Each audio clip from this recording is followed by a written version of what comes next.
sons and daughters of Georgia, we unite to demand safe, transparent elections and hand-marked, hand-counted paper ballots. For freedom!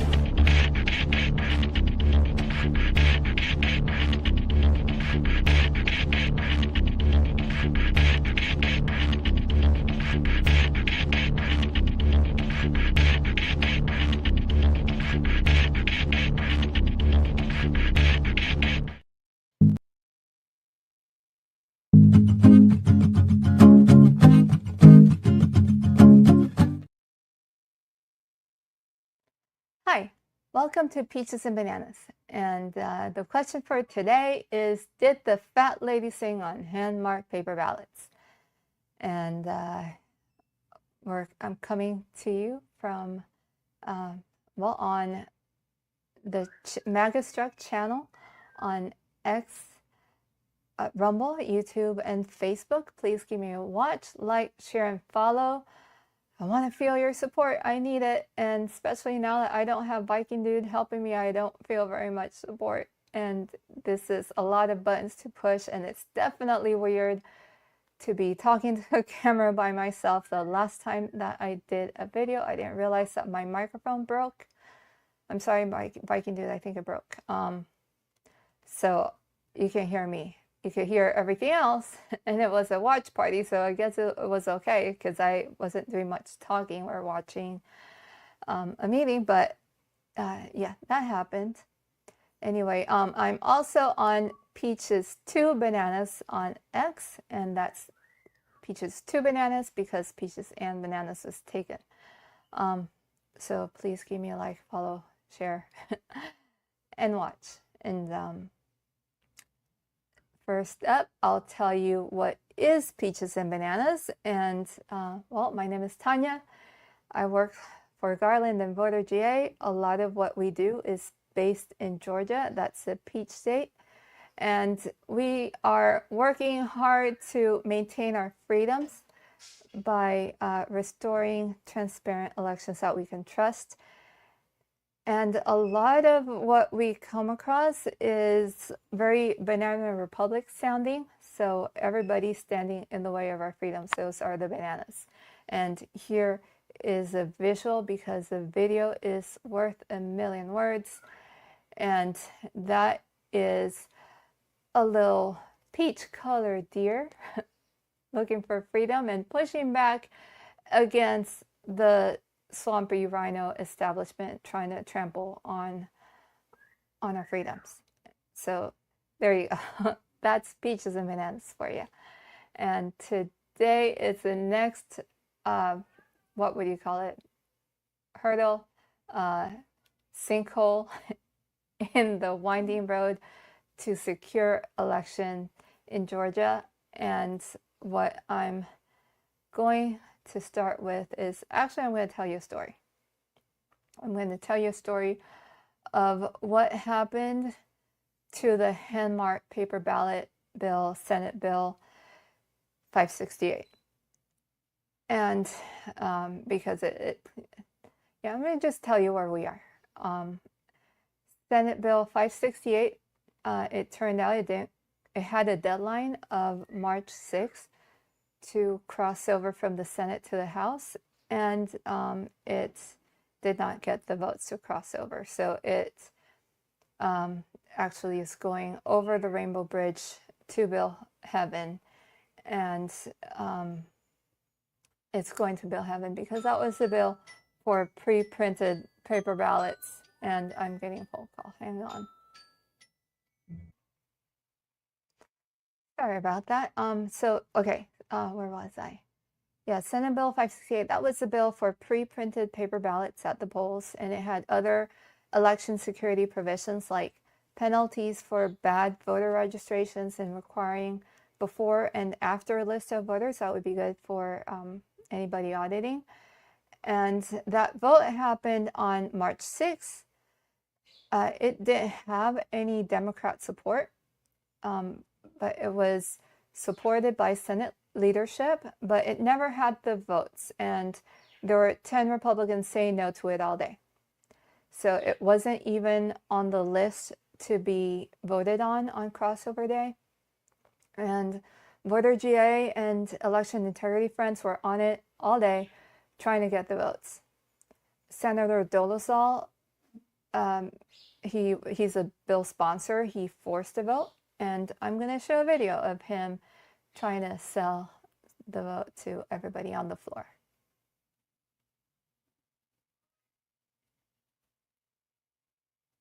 And here it is. Colleagues, the hour is late. I will try to go quickly here. Senate Bill 568 is a bill that primarily moves us away from the current voting machine system to a hand-marked paper ballot. And that is what you will find in Section 4. I'll walk you through the rest of the sections, though, because there are additional elements to this bill that essentially focus on either the functioning of the elections or the post-election audits. First and foremost, Section 1 makes a completed eligible voter list available at a set time 5 days before before voting day. Sections 2 and 3 have to do with either voter registration or voter list challenges, and we put a civil fine in place for failure to comply with either of those two sections of law. Section 5 just really is cleanup language that moves us to a white colored ballot as opposed to the currently allowed clear ballot, which I don't even know when you would use a clear ballot or a colored paper ballot. Section 6 adds a line on the ballot to the voter's selection, which gets around the known vulnerability, and then serialized batched ballots to ensure that as we have these printed ballots, that the only ballots that are being cast were the known printed ballots. Section 7, a little bit more cleanup language there that allows for the timing marks of optical scanners.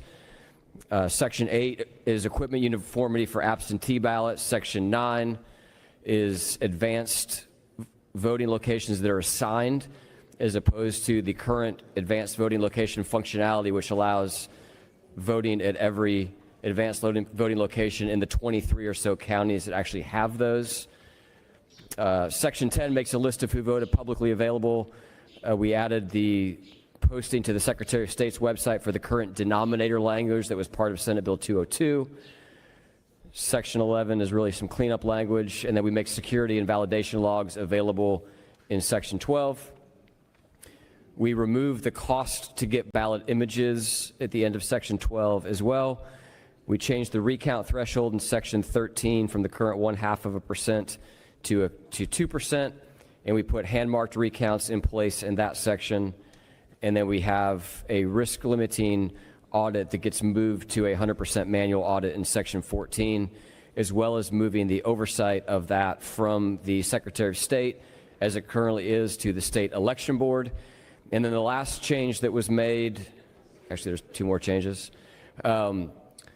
Rather than having two contests picked for the RLA, we prescribe that to apply to all federal elections and all statewide constitutional officers. And then we very clearly allow poll watcher access is the very last change that is in the bill. At a high level, colleagues, this moves us away from being the only state in the union that uses the current ballot marking devices in statewide. There is no other state in the union that does that. The most analogous form of voting that this aligns us with is Florida's voting system, which, as we often know, tend to beat us to the goal line with results and the ability to call their elections. And for the last 25 years, they were kind of ground zero for a mess of an election in 2000, and they went through great strides to clean that up. So hand-marked paper ballot, scanned by a machine, tabulated by a machine, but then with some hand count backups in place if those are necessary. The reason this bill is important, colleagues, is our current posture is we are on a collision course with our November election and a law that we passed here 2 years ago, Senate Bill 189, that requires the removal of the QR codes from the ballots. For those of you on the Appropriations Committee, you know the Secretary of State testified that there is no plan in place as to how we will comply with that law. This puts compliance with that law before really into the into the code so that we are instructive as to how we comply with that law. The last thing that I'll say on this is not only are we the only state in the union using Dominion voting machines statewide, we are still using software version 5.5A. Software version 5.5A was certified in 2018. In June of 2022, the Cybersecurity Infrastructure Security Agency of the federal government, which sits underneath Homeland Security, released the vulnerabilities affecting Dominion voting systems ImageCast X, and there's 9 known vulnerabilities here. And all 9 of these vulnerabilities are instantiated and spelled out now on the internet, and anyone can download them. And the very first recommendation from CISA in 2022, almost 4 years ago now, was to contact Dominion voting systems to determine which software and or firmware updates need to be applied. And since the certification of 5.5A, Dominion has federally certified 5.5C, 5.5D, 5.17, and 5.20. And the state of Georgia has not updated to any of those newer certified versions of the software, despite the publishing of these 9 known vulnerabilities by the Department of Homeland Security and CISA. So that is him selling the bill and telling everyone on the floor what it's about and why it's important to vote on it.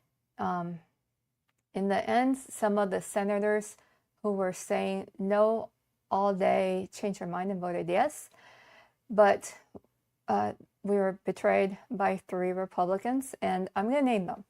Chuck Hofstadter and Kaker Patrick both ran out right before so that they wouldn't have to vote on this bill, and Frank Ginn voted no.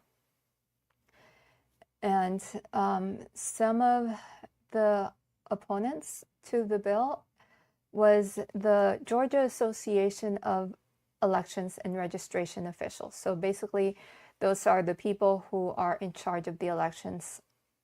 And they asked to push the date to the QR code getting banned to 2027. And the reason that they said is because they feel like we're short on time to make big changes for November 2026. And this is where I'm going to get in trouble, and we're going to blame it all on Viking Dude and leaving me unsupervised again, because I'm going to try to describe both sides. I'm going to try to be neutral and impartial and tell you about both sides. And I'm going to start with the peaches. So, Voter GA has the evidence. We have all these findings that the electronic voting system is compromised.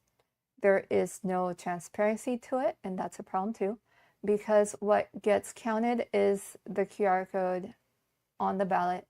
We can't read the QR code, even if we could try to scan it with a phone. It's not going to work because it's set so that only the Dominion scanner can read it.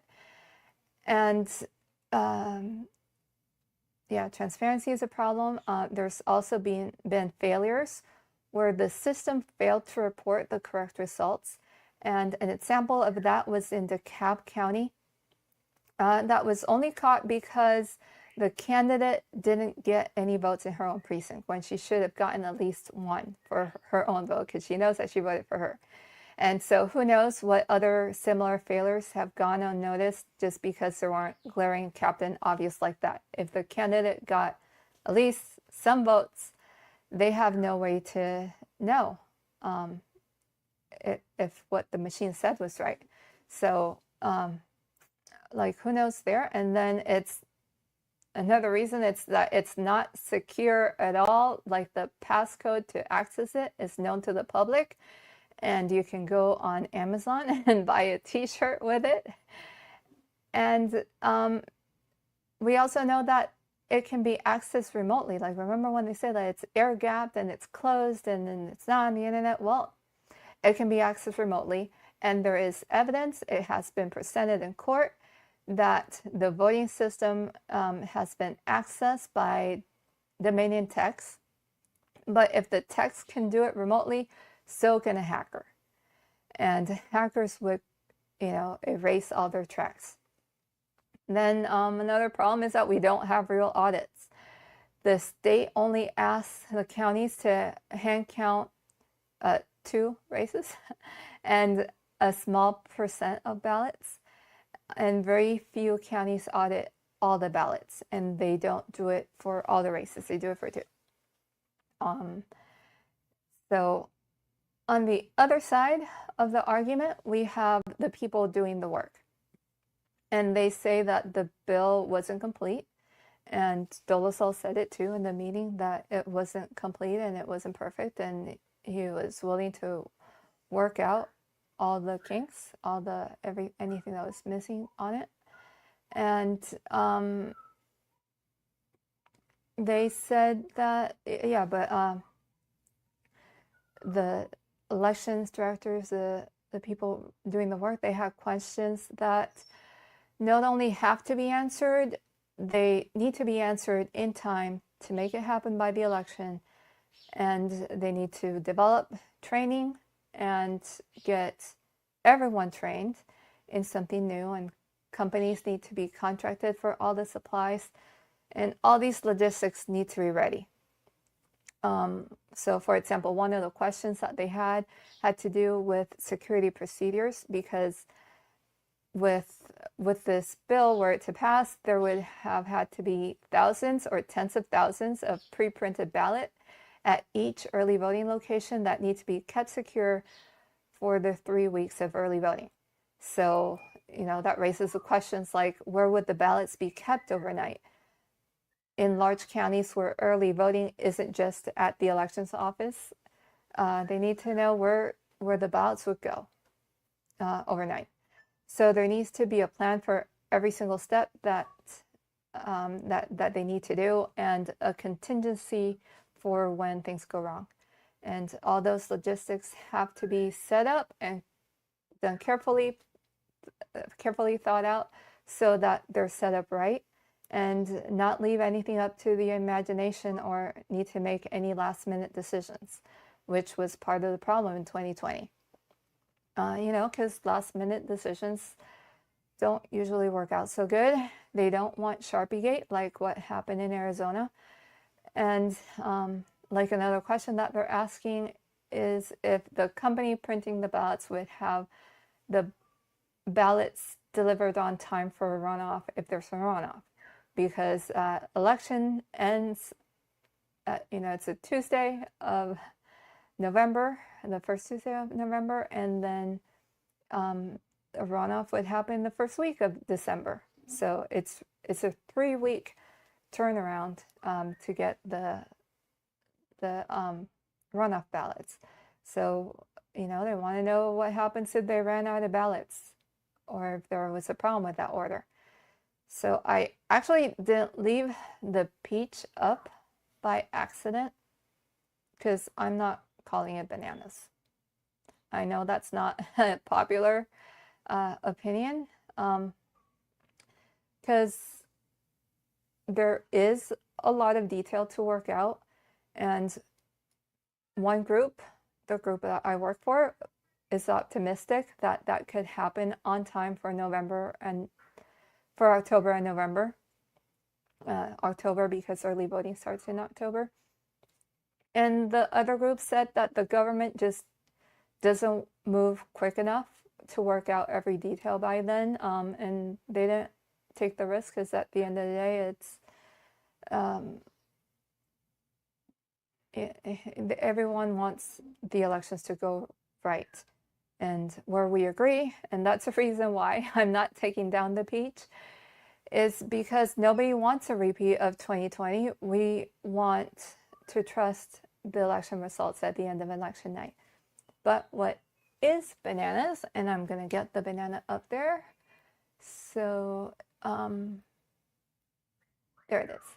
So what is bananas is that we have another voting system company called ES&S sniffing around, and who knows what it is that they're lobbying for. I know from seeing them, hearing about them sniffing around in Puerto Rico, that they have been investing a lot of people to visit the polls in every election since 2022. At least that's when it got on my radar. I don't know if longer.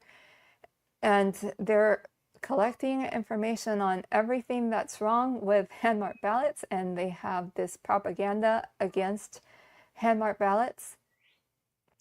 So I don't know what it is that they're lobbying for in Georgia, but I can only imagine that they're investing a lot because it's a big investment that they did sending people to every election in Puerto Rico. And that's just a tiny market. I mean, I guess it might be comparable to the whole Atlanta area market. It's about, I think it's about 1.5 million voters. So who knows how much and how far they're willing to go for a big state like Georgia. So anyway, I digress, and I don't want to digress. So Senate Bill 568 didn't pass, but the fat lady may seem like she's getting ready to sing because we have an emergency of the QR code becoming illegal this summer, but she hasn't sung yet because the legislative session lasts for 2 years, and this is year 2.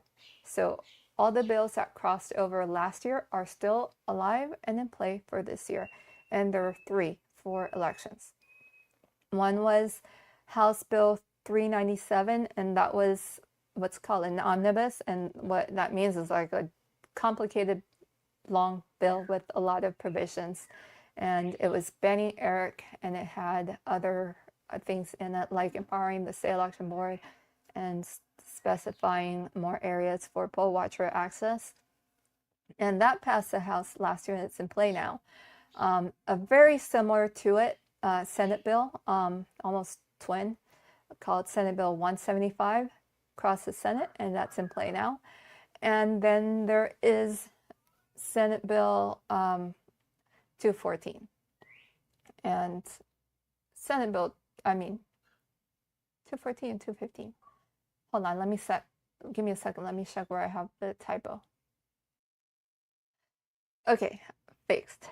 214. It's in the House.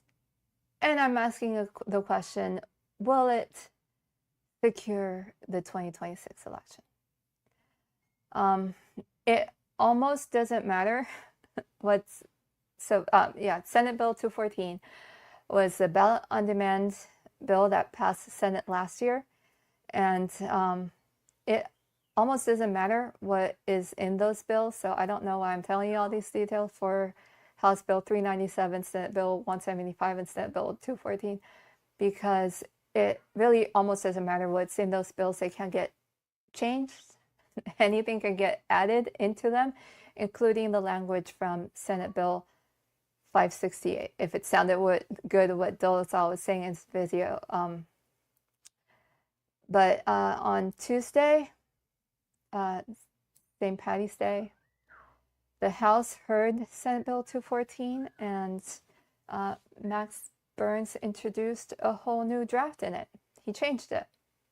And let's hear it. So I'm going to share this, and play it for you. Chairman, this has been a journey. SB 214 was introduced in the Senate in February of 2025. It was adopted in the Senate in its old form in April 2nd of 2025, and has moved, in April of 2025, and has now been in the House as they work diligently to improve the legislation to a point where we can consider it today. This is we're going to land a plane today. It's been a bit of a interesting ride. The objective is that we get to a point where we're on final approach, and that this legislation puts us in a position to complete the process to revise our voting systems in Georgia to ensure that every legal vote counts, that everyone has an opportunity to cast their ballots in a safe and secure fashion, and that Georgia elections are fair, impartial, and accurate. So, with that, we'll walk through the bill, and I'll ask my good friend, the chairman, to kind of assist me in this, because many of the changes that we'll talk about today are his and his colleagues' handiwork. I certainly want to thank Gavrio. I want to thank a number of people who've had input into this. But at the end of the day, we have to have some closure in how elections will proceed in the future beyond July the 1st of 2026. So what he's proposing is ballots on demand. And the way that would work is that when you check in on the poll, they'll print out a ballot and you get to mark it by hand. You'll feed it in the scanner and the scanner will take it in if all's good and kick it back to you if there's any problem like an overvote, so you can fix it and scan it again. And ballot on demand, it makes it so that early voting locations don't have to have all those extra pre-printed ballots, so that's a good thing. And that's a big security issue that gets resolved there. But the problem with the bill is that they also want to use these ballots, these ballot on demand printers, on election day. So that means that if the printer in our precinct breaks, we're toast. And it can happen because all machines break. And where we were not so lucky on St. Paddy's Day is that this goes into effect after 2027. So this is for 2028, and they're keeping us stuck with the QR code till the end of next year. So if this bill doesn't pass, and if they don't come up with anything else, and the deadline banning the QR code this summer stays for this summer, then what would have to happen is that the courts would then have to decide how we vote, because the counties don't have instructions on a legal way to vote for this November. And it's a conversation that they really needed to have last year. Like, I hate it when it's like the better solution is time travel, but this was really a conversation that they needed to have last year, because the law to ban the QR code this summer actually passed in 2024, and it passed without a plan. So I'm going to play here. That's correct. And you pointed out that the state has not offered any resolution to Georgia Law 697 that the governor signed in May of 24. Is that not true? By the state, I would say those who are in charge of our elections, I would say the governor and the General Assembly have attempted to lay a solution to these problems, but the implementation has been lacking. Correct. And I think that the challenge is that the current Secretary of State has made no attempt to comply with Georgia law, even after he negotiated the May 1st, 2026, actually July 1st, 2026 deadline for implementation. Is that not true? I believe that's an accurate statement, yes. And I don't recall the Secretary of State ever coming to an appropriations meeting and requesting funding to comply with Georgia law, even though I'm on appropriations, as you. Well, that part's not exactly true. Well, he doesn't remember. That's true that he doesn't remember, but Secretary of State did, and that was last year in 2025. And let me double check a second that I have this queued up right. Give me a sec. Yes, I do. Here we go. Didn't have the opportunity to get together to talk about the amended budget in this subcommittee. So I wanted to briefly touch on last year's SB 189 requirements to remove the QR code from the ballot. The governor recommended $47 million for this project, and the House has recommended $32 million. We're still waiting to see what the Senate recommendation is. But I wanted to ensure all the members of this subcommittee that we are aware of the requirements of the project. And I want to make you aware that as it currently stands, the full cost of this project will actually be $66 million. We don't know if anything will be allocated in the interim budget finishing up this fiscal year. If nothing is put in, then we're looking at we would need $66 million to meet the requirements of Senate Bill 189. Okay, so he is saying there that it really would have cost $66 million. It was, not an answer that anyone wanted because it's so much money, but it was an answer. And the problem today is that communication wasn't continued then. So we'll see now how Senate Bill 214 evolves from now till sine die, or if something else comes up in those other two bills from last year. And yeah, so like the fat lady has not sung yet. Remember, we have seen some bananas happen with bills. Like there was a law about not making contracts with foreign countries of concern that ended up in a bill that was about Brunswick stew. So who knows how it's going to play out, but I'll report it to you as it comes along. And in the meantime, and this is a bit of a sneaky theme that I'm going to show you. I'm being sneaky. I came up with a shirt. And it says, hand count the vote. And let me show you. Is that big enough? Let me look at the screen. Yeah, you can see it. So it says, hand count the vote, keep Georgia sweet on the front with the peach on it.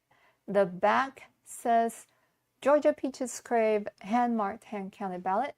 It comes in 3 colors, blue jean, moss green, and crimson red.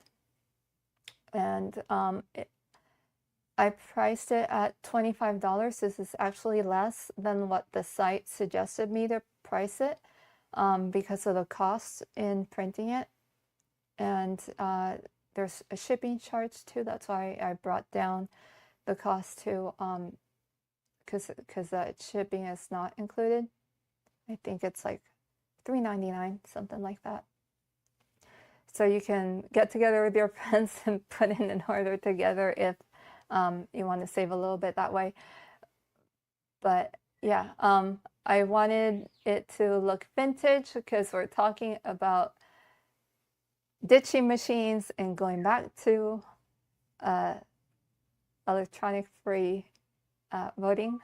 So I wanted it to look vintage. I wanted it to look wearable and not like a regular loud campaign shirt. I want it to just kind of be something that you're comfortable wearing around. And it's a high quality shirt too.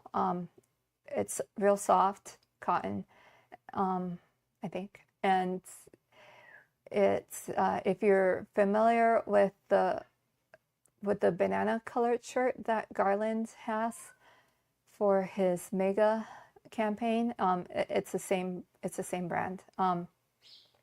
So you'll help support me a bit, and I plan to add more items to the store, so check back. And that is at peachesandbananas.shop. So thank you in advance for your support. Check it out. And if you have any ideas of something that you'd like to see on the shirt, I love designing. So yeah, talk to me. We can get something on a shirt, because something that I'm kind of bummed about is that like the left has all these cool designs on their stuff, and they're aren't a lot of like cool looking options for us. So I kind of want to give you an option for something cool and still promote our values. And so, yeah, and well, if you want to vote on hand-marked ballots, you can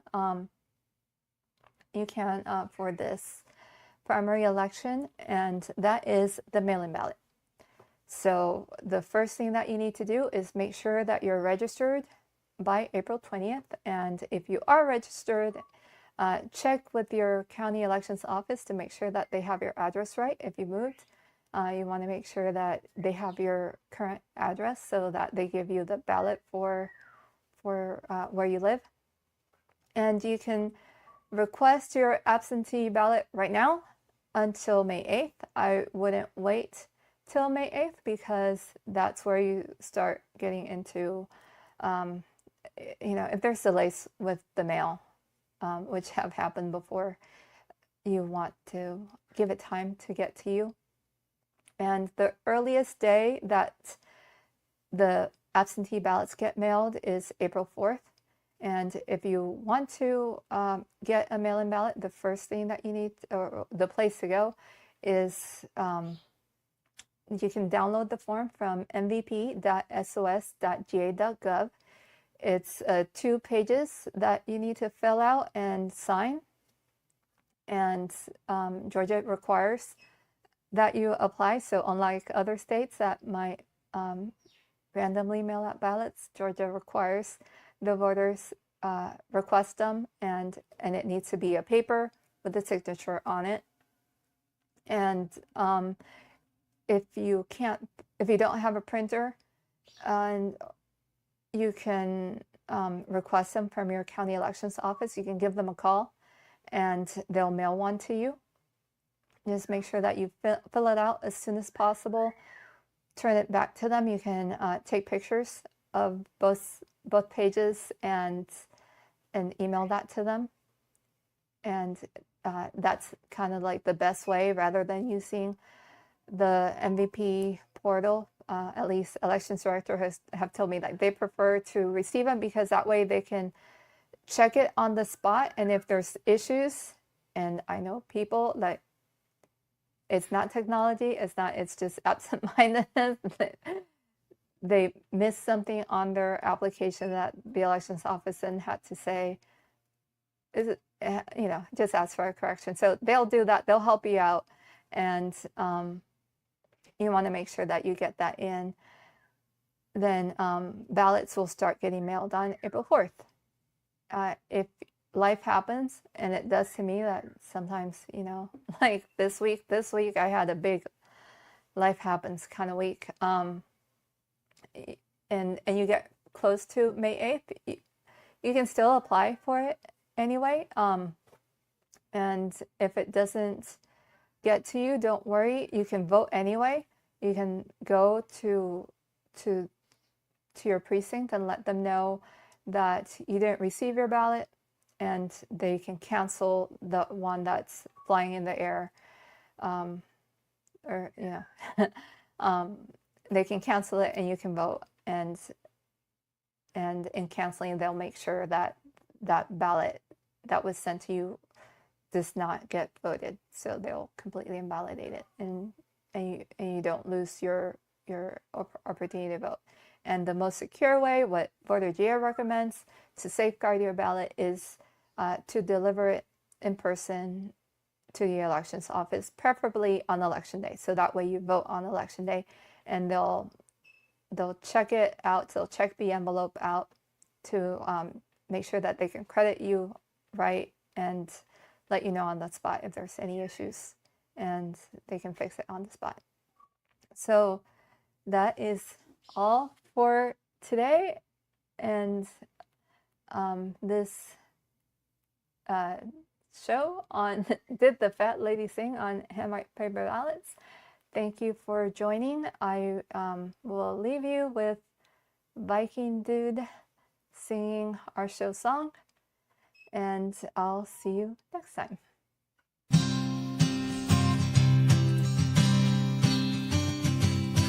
Moving to the country, gonna pick out all the peaches. County's full of peaches, the people wanna be free.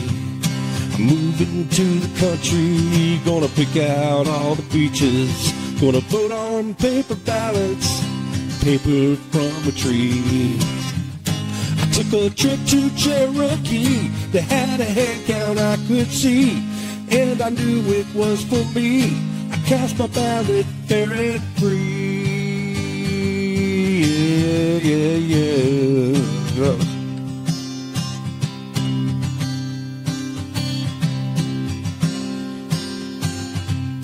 Paper ballots is the key. Yep. Paper ballots is the key. Thank you. See you next time. And recording.